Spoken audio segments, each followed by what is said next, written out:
strugglingacademics.com.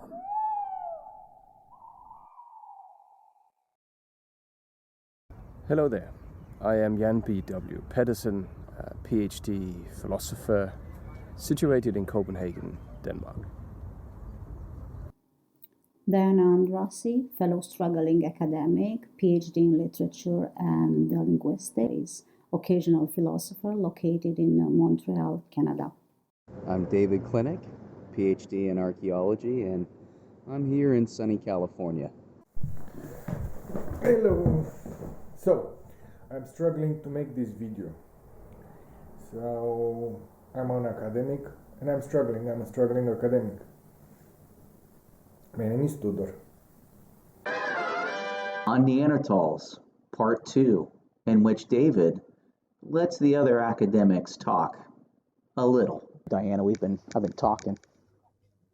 I was just thinking that we tend to dehumanize these Neanderthals just because we are lacking this genesis narrative that you were mentioning. And it's somewhat your fault as a scientist that you were not able to provide one.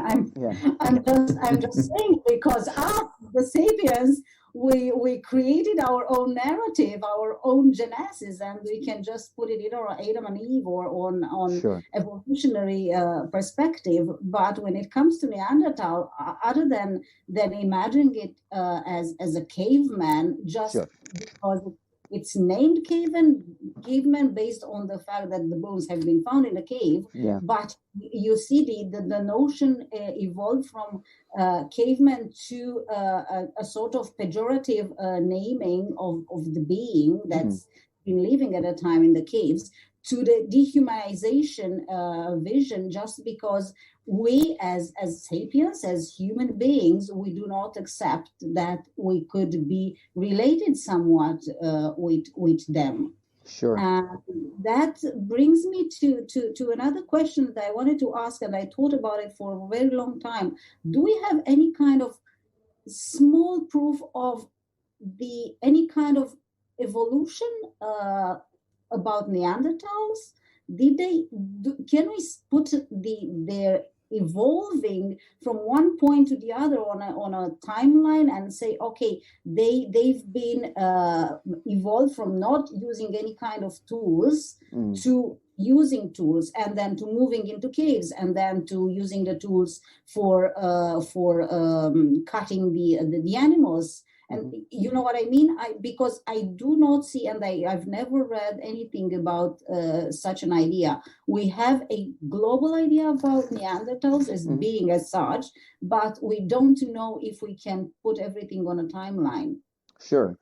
There's a pretty good timeline, actually, right? I mean, if we look at like physical evolution, and this is always the problem.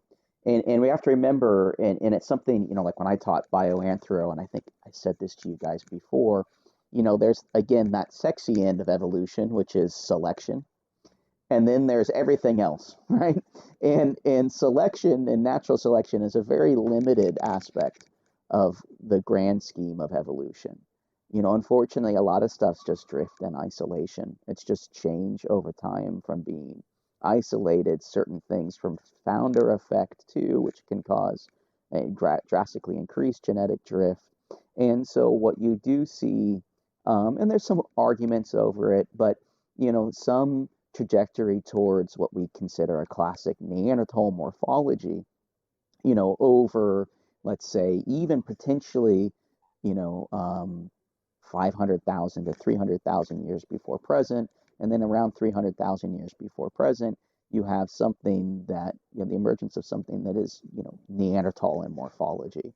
And those individuals, kind of that morphological form stays around until maybe 35,000 years before present. So a very long time.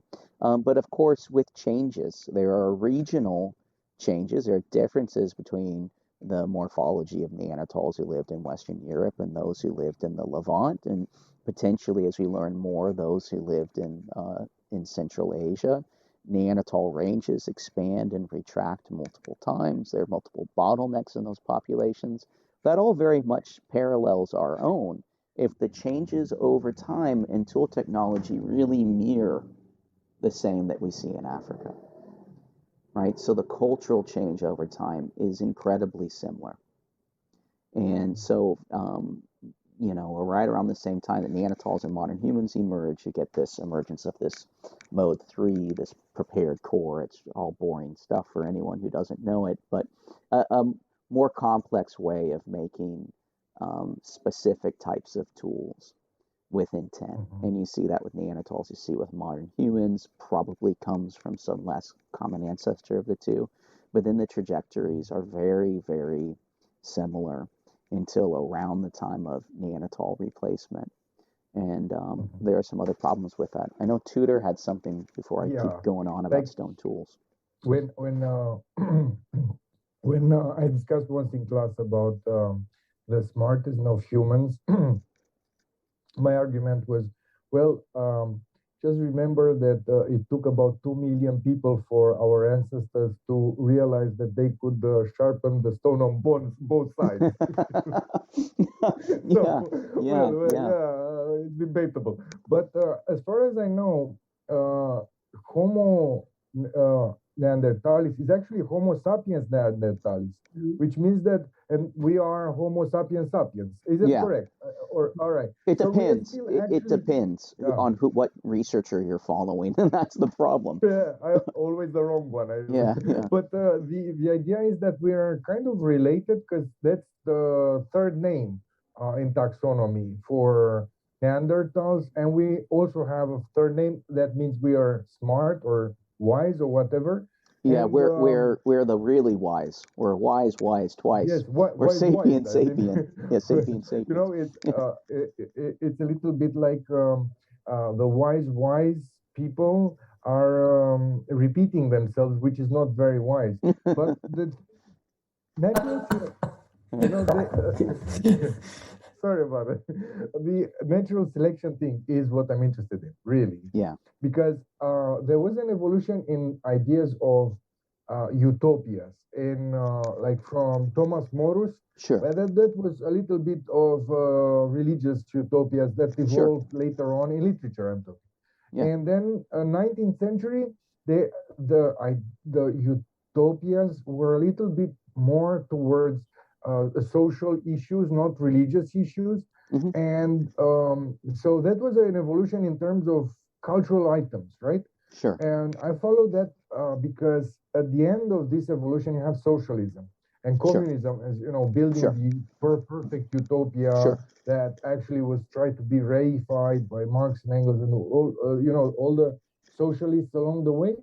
Well, this evolution of a concept is actually quite strange because you have the idea of a superior person and an inferior person all along the way. I mean, they were all saying that humans are equal, but in order to get to that society, there were bad people, which of course were inferior, mostly aristocracy or clergy or intellectuals, right? And there were the superior people who were the working people. And you always have to view things from both sides. But the utopias ending with socialism were putting on a pedestal the working people and their capacity to work. Who were they taking as a model? They were taking the primitive man, the person who's pure, who's not influenced by. Yeah. So actually, is that kind of related to reality in any way? Because on the other side, you have the brute as being the working man or the peasant, from the perspective of those people who are being not socialist, let's say. Sure. So the working, I'm wearing a working person's T-shirt, incidentally. Yeah. So the term brute, the term crude, and the term what was they put here? Brute is very much associated with early humans. Sure. Is that correct? Marx and Engels were very interested in evolutionary anthropology and highly influenced by evolutionary anthropology. And as a consequence, the early field of archaeology was deeply influenced by Marxism. and by a dialectical approach to understanding history, right? So I think in as much as what you said about how there's this real interweaving of both the kind of formulation or foundations of socialist ideas about what it is to be human, about what is the ideal potential citizen or person in this future event, is very much looking back to this assumption of primitive communism, which is 100% formulated within 19th century evolutionary anthropology in a lot of ways. And, Ingalls cites a lot of influential, particularly American evolutionary anthropologists in his literature. Again, that gets back into,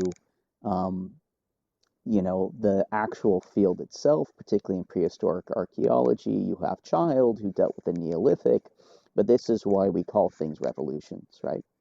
This is why it's a Neolithic revolution, and this is literally why it's a human revolution when humans show up, when Homo sapiens come about, and then just obliterate all other primitive hominins on the planet, mostly Neanderthals. That's called the human revolution. And it's called the human revolution, named after the Neolithic revolution. The Neolithic revolution was called the revolution because Child was a communist, and he wanted to formulate things within these periods of upheaval and change, right? That there is this dialectic that's occurring over time, and so in the same way, you can argue that there's some sort of dialectic between these different ages. You have the 3-age system. That is very important to keep in mind. That also is very deeply rooted in our discourse in the West, and then influenced later dialectical approaches. It most certainly was just wholesale plopped right down onto human prehistory. So you have the lower Paleolithic, the middle Paleolithic, and the upper Paleolithic. And the other half of prehistory, you have the upper Paleolithic, the Mesolithic, and the Neolithic, right? Okay? Yeah. And then you have the Bronze Age, the Iron Age, and the Classic period. And then you have the Classic period, the Medieval period, and our period. And what happens when you're in the middle? You're always seen as a transition. You're always seen as intermediary, some sort of stopgap. Something's just not good. And I'm teaching using this chronology, and I know it's completely wrong, because when you're teaching world history, and you're actually focused on Europe, but basically you have to teach world history when you're teaching Europe. Yeah. There's no way you can explain to the students, well, this chronology is actually plus minus 500 years for each event. And by the way, some regions have never had 2 or 3 of the slots we have in Europe, right? For sure. So you explain that to students, especially those that come from the areas where there are 2 or 3 periods missing, like Renaissance. You talk about Renaissance. Oof. There's no Renaissance in Mongolia, right? Yeah, of course. In the Michelangelo way. Of course. Try to explain it to them. Why don't we have a Michelangelo? A student from Mongolia was asking. You even see it like in Thomas Kuhn's, the structure of scientific revolutions. Sure, of course. This idea of you go through a particular crisis and then something new emerges and you have a new normal, so to speak. And that does happen. That does happen. That does happen. It's one particular. I like his critique of science. I really, I do, because I think it's I think people were so hyper positivistic, and it's important to keep that in perspective. I was thinking, because tools are so close to the daily existence, and I was thinking, which is the role of the cave on a symbolic order in the Neanderthal life? Because even today, let's be honest, we are sort of cavemen. We have our existential space in which we are dwelling. And probably it didn't play such an important role at that time, but the fact that everything has been found in there, I assume that the cave was very well delimited as an existential space for the Neanderthal. Moreover, I was again questioning if you're talking about the dialectic of the society, if there was any kind of gender segregation, because I assume with the agricultural revolution, the role of the man women sort of began to be clear defined. But when it comes to gatherer hunters, it's not that clear. Everybody had to play equal roles in an equal society. It's, how could I put it, a kind of communism avant la lettre. Yeah, but it wasn't. But again, this is the problem. I mean, this is the problem with how deeply influenced, I think, a lot of again, just I mean, particularly Engels was by 19th century anthropologists and evolutionary anthropologists who were just writing about stuff that they didn't know. And it's deeply rooted in there. It's still rooted, in my opinion, in like our mode system. So there's this whole, or not mode system, but in our traits list approach. So there is one way of trying to differentiate a modern human upper Paleolithic site from a middle Paleolithic site when those two things start to overlap. And it's like, here are these series of artifacts we need to find. And in my opinion, they're completely still formulated within a 19th century view of what a complex hunter-gatherer was, right? And, you know, it's very controversial because it's a political issue, and a lot of fellow anthropologists are very politically minded today. And, you know, really, actually, I agree with them a lot of times when it comes to our lives today, but it becomes a controversial thing debating whether there was a gendered economic or subsistence roles in the past, or whether there are with hunter-gatherers. My reading of the literature is there most certainly is with hunter-gatherers. I mean, I would state that very definitively. And the idea that gender-differentiated labor comes about during the Neolithic is, in my opinion, really a socio-political fantasy. It's a way of trying to justify this idea of like that once you have surplus, now you have capital, now you have a market system, now we have the roots of all of these institutions of oppression, one being marriage and defined gender roles. The first art forms that are really famous, if I remember well, from a period called Gravettian. I mean, there have been some before, like Venus of, and I forgot because I'm struggling. Well, there's a Venus of Hohlefels, which is supposed to be, you know, I think our nation now. All right. So the really large-hipped women, and those were reinterpreted even recently, but as well, some of them was idols interpretation. Some of them was Lari and Penati, like the Roman, you know, ancestors, women ancestors. So we were talking about those images, and then why aren't there males in the representations so often found and typologically similar, like in females?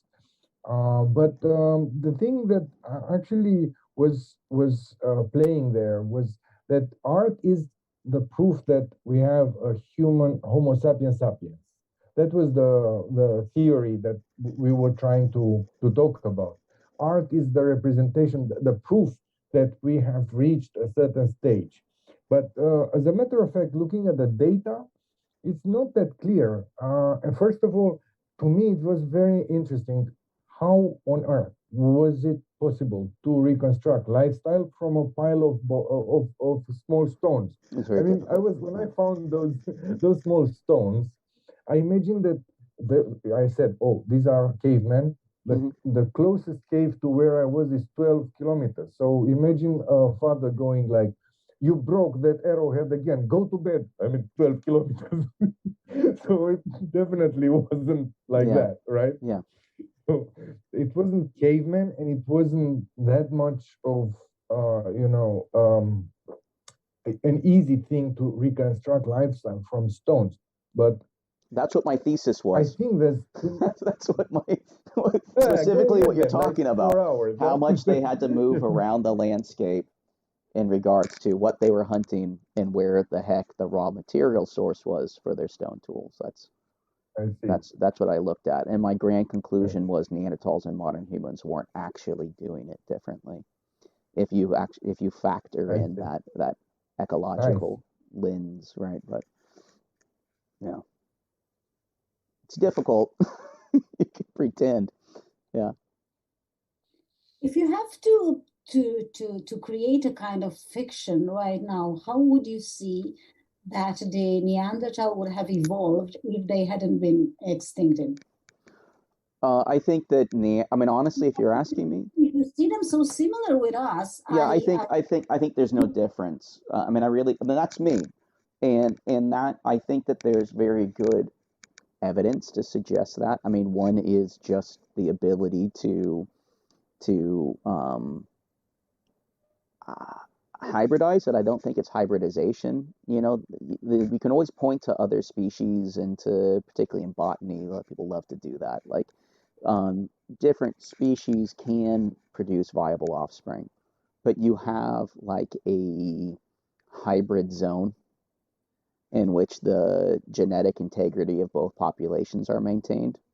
So there's a hybrid zone, and then outside of the hybrid zone, you don't really have this kind of integration or migration of those alleles into the other populations. That's clearly not the case with us. Although you could argue that like the limited amount of gene flow is perhaps an example of some sort of hybridization zone, but I don't buy that. I think there's other reasons.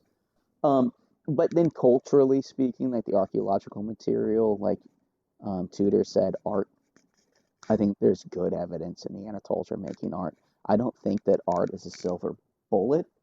I mean, I think that when you see something making art, it's like, it's us. Does that mean it's specifically us? I don't know, but I think it's very suggestive of something very, very important. But I don't think within the way that it's formulated within the scientific literature. I don't think the capacity for art and that level of symbolism actually gifts this kind of evolutionary benefit that it's assumed to gift. There's a whole segment missing, I mean, my point was that we have some figurines out of limestone or different stone material. Yeah. But what's missing is the entire wood culture. And the entire, that wood culture is very important. And of course, there's no chance that you can discover a pair of glasses made of wood by a Neanderthal child playing, and making glasses. Well, but there are some things.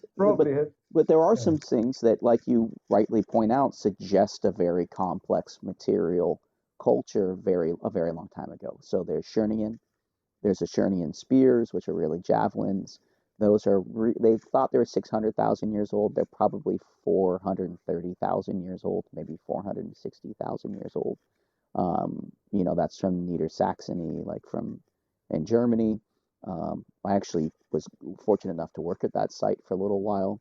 You have a site in Spain. You have these outlines of wood tools within the flowstone. So the wood's rotted away, but they're able to make casts of them. It's most certainly a Neanderthal site. And so you see things that look like perhaps like tent structure poles. There's appears to have been a really nicely carved, like perhaps like wooden paddle. Looks like something you would see, in my opinion, from a much more recent period, even from, a rural kitchen or something, it's like a wooden paddle is what it looks like. And there's other objects that have been, again, their negatives have been left as the woods are rotted within the sediment. And those related things. So there's a whole aspect of this potential wood industry that's missing.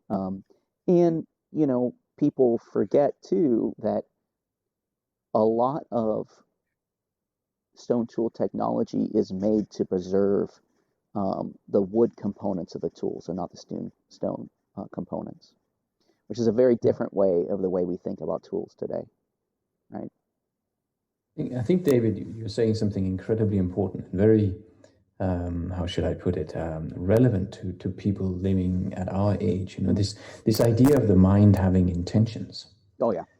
Yeah, and which is one of the things that defines us in a way, that we can sit, or our consciousness is always focusing on something, whether we want it or not.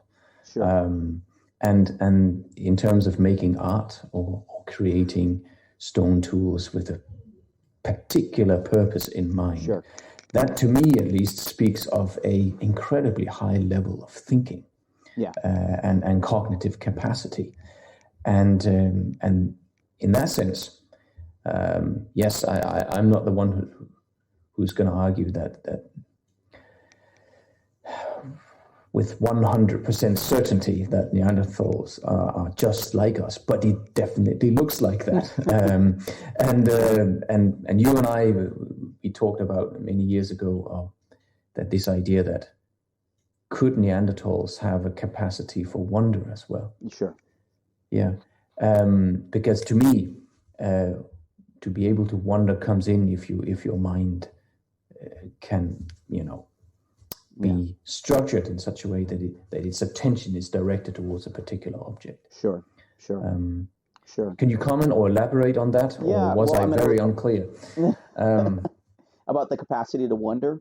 I mean, I can only talk about it in real general terms, like you and I and another, colleague, put that paper out about hand stencils, right? This idea that, it seems fairly clear that Neanderthals are making hand stencils. We are trying to argue that these hand stencils and prints are actually much more important than they've been recognized to be, right? That this is a depiction of something human, that it is a symbol.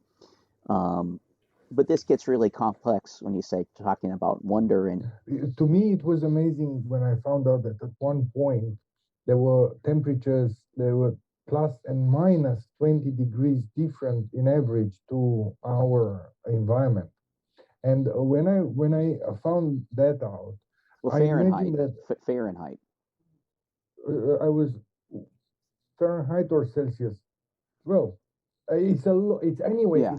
It's a big difference. Yeah. I don't know the data for specific, but I imagine that plus and minus something like 20 degrees Fahrenheit or Celsius. It's a lot of power.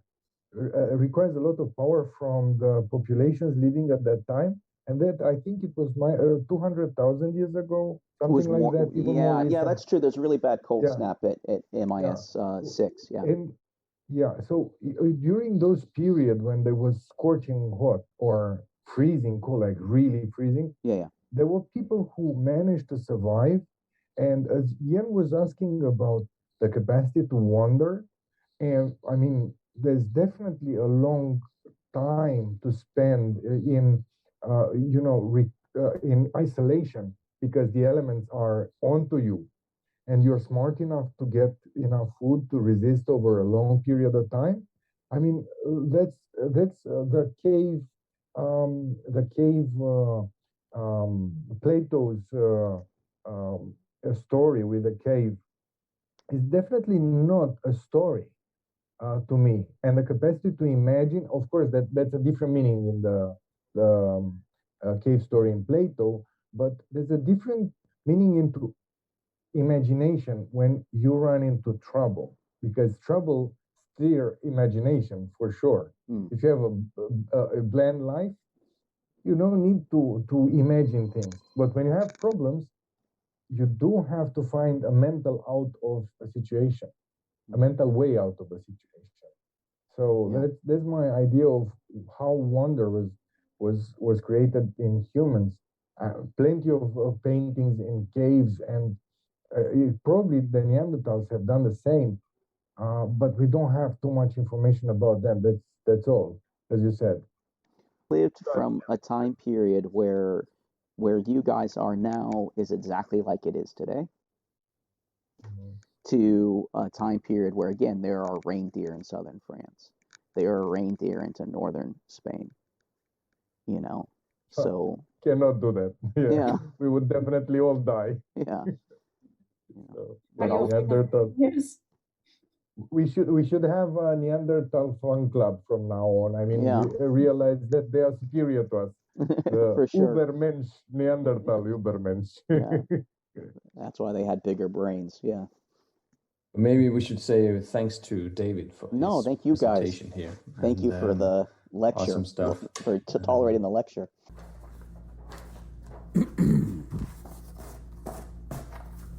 StrugglingAcademics.com